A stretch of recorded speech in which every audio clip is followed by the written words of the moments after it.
Hi ladies, it's Lynn Frank. I hope this video finds you surrounded by good vibes. I hope life has been treating you well since the last time we connected. As you know, I am making more of an effort to share openly and honestly about what I'm living and personal experiences because I want Igniting Community to be just that. I want us to hold space for each other. I want women to feel like they could come and share their truth and know that someone else could probably relate to their story. Because even though we're all living these different experiences, cultures, identities, there is this umbrella of womanhood that we share, and a lot of things we are experiencing are the same.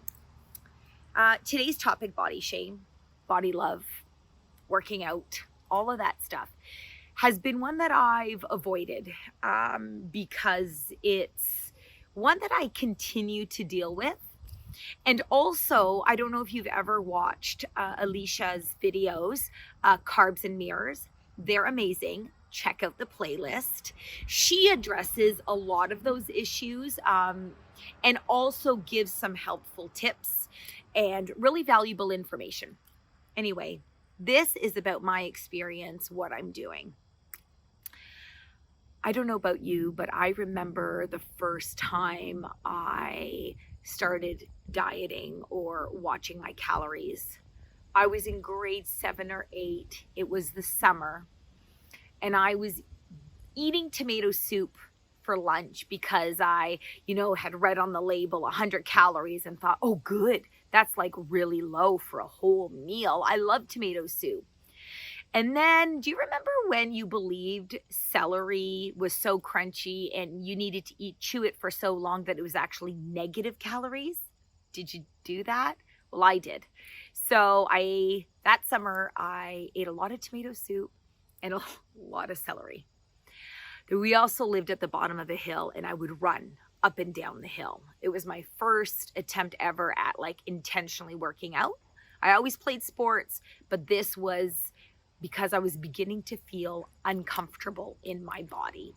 This was because I was watching Growing Pains and Who's the Boss, and the girls that were my age didn't look the way I did.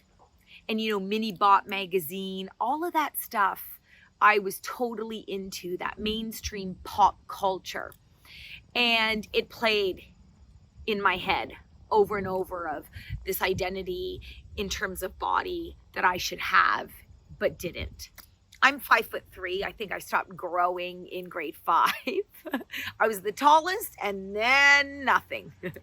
And now I'm even the shortest in my family. My 2 teenagers are 5'7" and 6 feet. Anyway, an aside. So for years, starting that summer of grade 7, I began to worry about what I looked like. What I looked like in clothes, what I looked like in a swimsuit, what I was wearing. And I struggled. And all of a sudden, my self-worth was attached directly to what I looked like.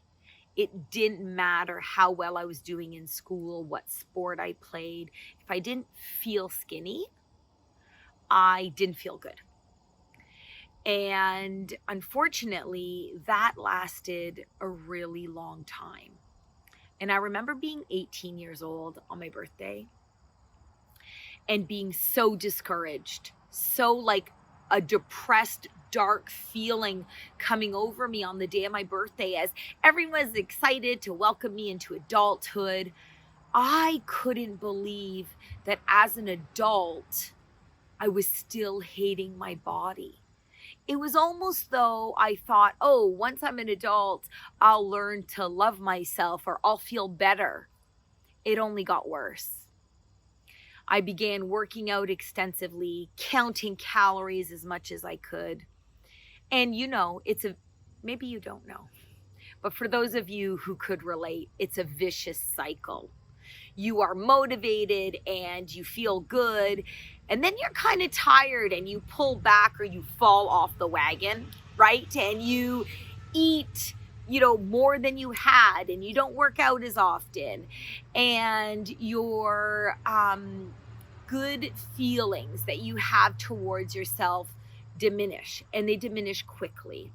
And then it takes a long time to build up the energy and the courage and the want to do it all over again. But that's what I did for years, over and over.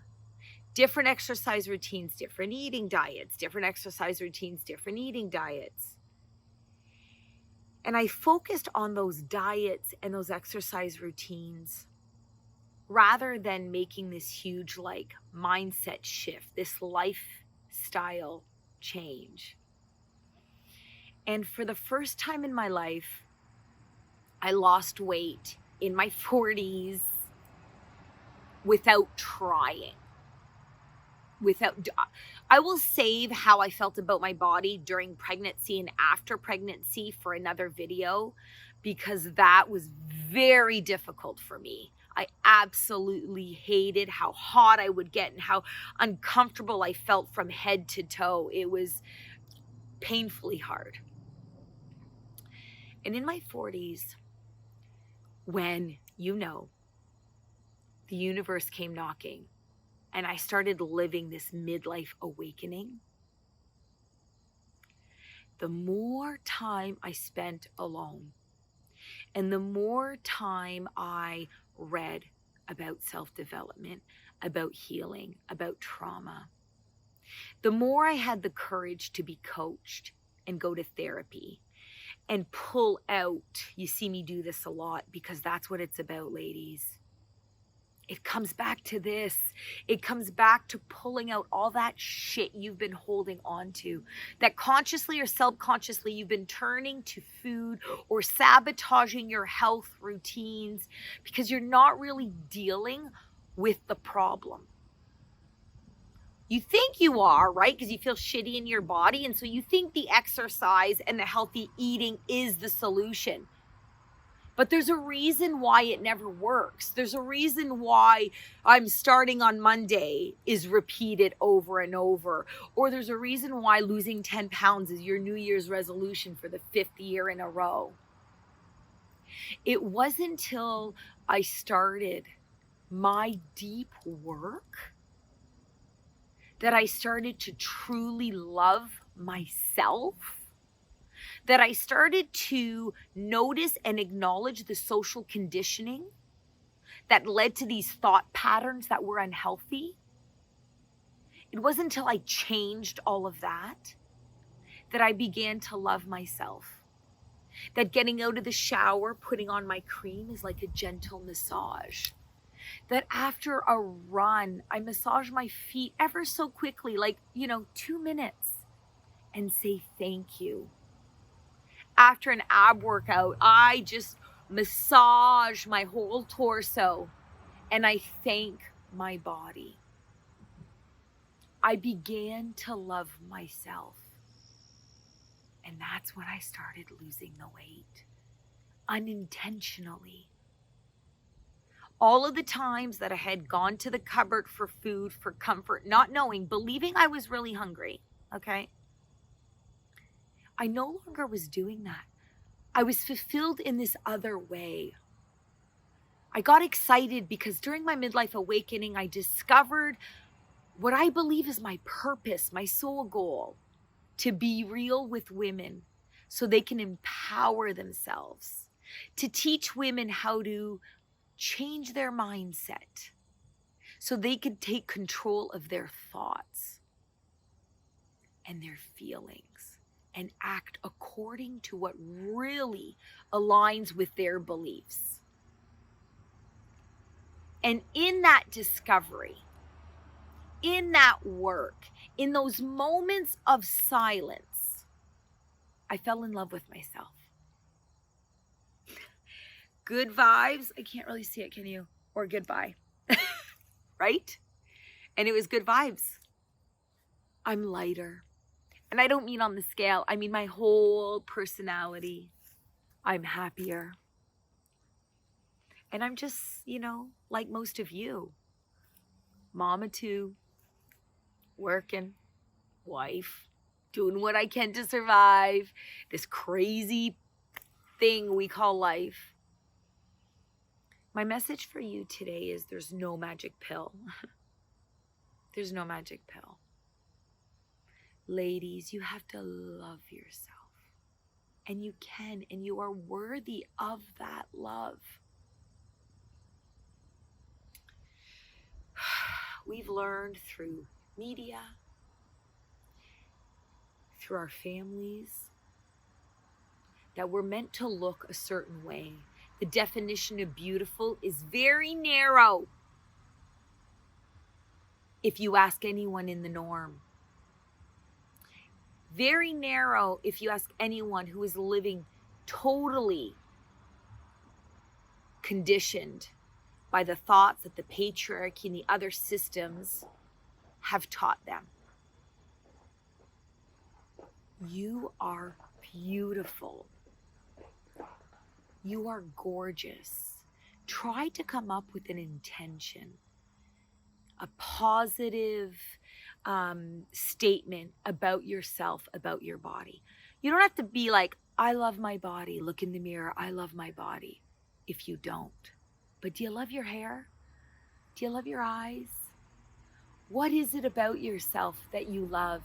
Is it your personality? Are you funny, witty, quick, sarcastic, but make people laugh?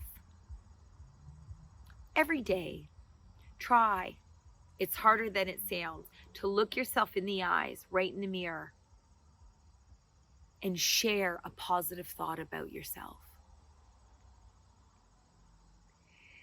It feels weird. You could even just try saying, I love you. It'll be uncomfortable. I don't know why it is so hard for us to give to ourselves what we so freely give to others. I know you do. I know you're paying compliments to other people. I know you're loving on others around you. Begin to love yourself. Begin to love yourself. And all that uncomfortableness you have in your body, whether the scale shifts or not, won't feel the same. It won't. You will feel better. You will be energized. You will want to do more. More of what makes you happy. More of what excites you. Because you're beginning to love yourself. When I coach through using thought work techniques and green therapy, it is magical. And I'm telling you, ladies, shifting your mindset will shift your life. Peace, sisters. Oh, and drink your water all the time, okay? Actually, I have a trick for you. Not a trick, but something. I once went to see a doctor who practices Chinese medicine. And he said to me two things. And this is when my second child was about 3. He tapped on my belly. Yeah, he did. Okay. And he said, do you want to lose this? Do you want to feel better? And I was like, yeah, actually, yes, I do. And he said, go for a 20-minute walk every night after dinner.